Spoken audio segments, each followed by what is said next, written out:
Namaste, India. Thank Namaste. you. It's been really amazing to kind of watch the roller coaster ride that people have had of their opinions on Saxon. I think he's someone that people loved to hate. He's this kind of character that was so unfiltered and over the top that it was easy to just, not like him. To the moment of where Saxon's trying to make a head of, did I just do that? Did my brother just do that to me? So I wanna know about you. Yeah, well, I think that Mike leaves it kind of open to the viewer's interpretation for a reason. So I think, there's involves, there's call, there's the loss of the memory and trying to place it and what happened, but also not wanting to remember it. I'm scared. I'm scared like everyone else, Scared for you. Yeah, you're like, yeah. She is definitely, in a. You were dancing with the devil. That's right. Mm-hmm. And we got to see fight or flight. We don't know. Mm-hmm. We don't know. You don't know. I feel like anybody. It's like if I were a betting person, It's anyone's game. it's anyone's game. We are also trying to guess who is going to die first, because as gruesome as that is. I mean, Isn't it extraordinary how Mike White shows you that there's a death? So it was the moment between Jacqueline. What do you think about that? Every scene we have together, the Yeah. banter back and forth. But I don't think the three of us understood in any sense how much the lady's storyline would resonate with people. That I will say, we didn't understand that. I mean, in fact, we sort of spoke with each other like, oh gosh, I wonder, because it felt not as dramatic. You do a very good imitation of Parker Posey. Thank you so much. Hello everybody, I'm Rudrani and welcome to Zoom Speak Easy. My guest is so special. He's the man of the moment. I'm sure you know who I'm talking about. He's all over the internet and of course for all good reasons. I'm talking about Patrick, and of course from the White Lotus Season 3. Hello, welcome to India and welcome to Zoom TV. Thank you so much. I appreciate it. I think you're getting a lot of love from India as well, along with the rest of the world. Oh, really? Yes, of course. I'm sure, Wow. I'm sure if you go through your feed, you see all of that. And we've been loving the show like the rest of the world. I'm going to go straight into something very interesting. I obviously have just seen the latest episode as well. It's very interesting how in the beginning you always think Saxon is this really douchey, sort of a jerky kind of person. But now you get to see so many different aspects of who he is, Right. and that I think is unfolding to be very interesting. What are your comments on that? Yeah, it's been really amazing to kind of watch the roller coaster ride that people have had of their opinions on Saxon. I think he's someone that people loved to hate. He's this kind of character that was so unfiltered and over the top that it was easy to just, not like him.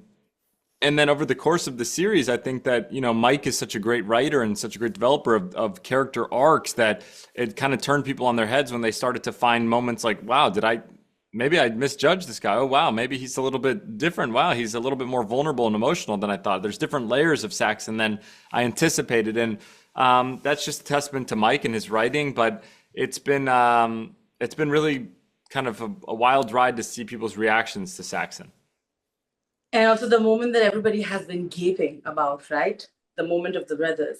How did you visualize that? I want to know your reactions to what was happening there, because you have a hint of what might happen when we see a peek of a little bit of you in the beginning, and then to the moment of where Saxon's trying to make a head of, did I just do that? Did my brother just do that to me? So I want to know about you. Yeah, well, I think that Mike leaves it kind of open to the viewer's interpretation for a reason. He shoots everything and directs and edits it all in a specific way to have a specific meaning and for people to think and talk and conversate about it.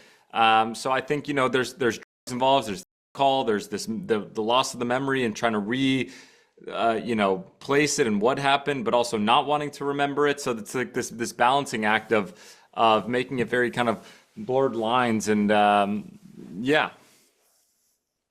And how have you been reacting to the comments about what are the brothers up to?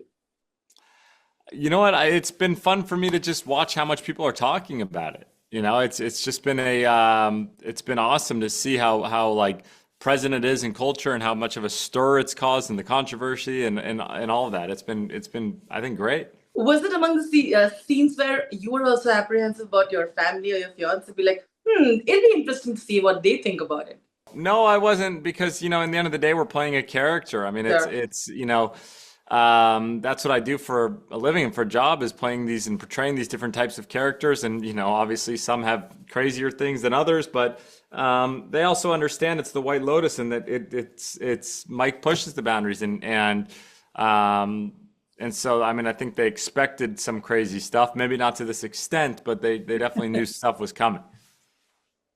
But you're amazing, Patrick. We're all loving the crazy stuff. And I must say, you do a very good imitation of Parker Posey. Thank you so much. You could all say Namaste, India, to all your lovely fans out there. It'd be wonderful. Yes, Namaste, India. Thank you so much. Thank you so much, Patrick. It's wonderful chatting with Thank you. you. Take care. I am so excited to be with the talented ladies of White Lotus Season 3, Leslie and Natasha joining me. Thank you for doing this. Thanks Oh for my gosh, having us. Thanks for having us. I am truly excited. Okay, one episode to go. Mind is blown officially. Wait, how many And have you seen? 1 through 4? 1 through only 7. one to go for me now. I So saw one it to today. go. One to go. Oh my God. Fully updated now. Okay. So let me get straight to the point. Are you okay? How are you doing, Natasha? I'm scared. I'm scared like everyone else, Good for you. Yeah, you're like, yeah. She is definitely, in You were dancing with the devil. That's right. That's right. Mhm. And we got to see fight or flight. We don't know. We don't know. You don't know. I feel It's- like anybody, it's like if I were a betting person, It's anyone's game. it's anyone's game. Yeah.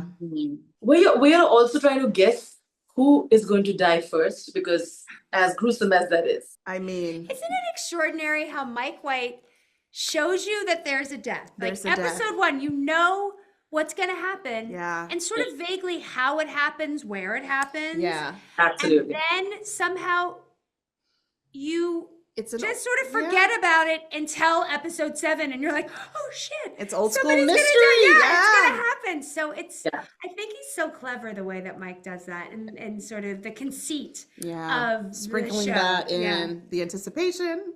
100%. Leslie, I'll have to, of course, talk about the confrontation. Yes. Ooh, that scene. It went from one episode slowly brimming, and you were perfectly being awkward sitting out there. Okay, so it was the moment between Jacqueline. What do you think about that? When you were reading the scene, I want to know how did you guys react to it? I don't know.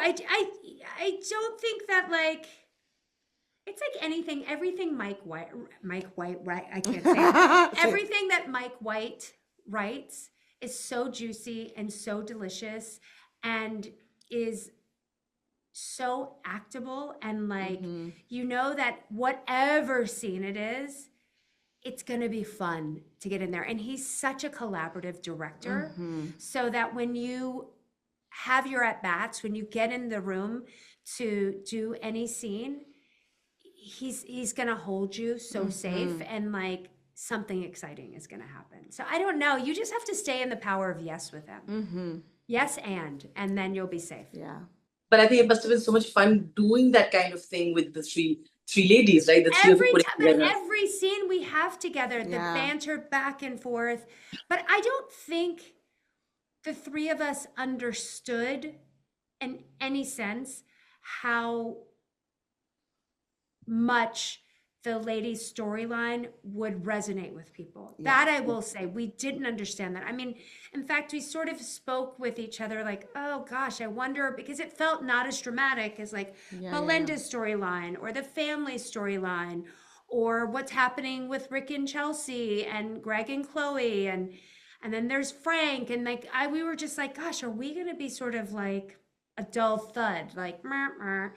But somehow it was, I remember after I read, telling Dave Burnett, who's one of the producers, I was like, those women are so like exciting to watch, because it's like a peek behind the curtain of female friendship. And, they're doing sort of the quiet part out loud, and you're seeing them move, and it's when I first came to set, I went down and watched them work just because I was just like, I got to see these heavy hitters play the subtext of these scenes, where, hello is not hello.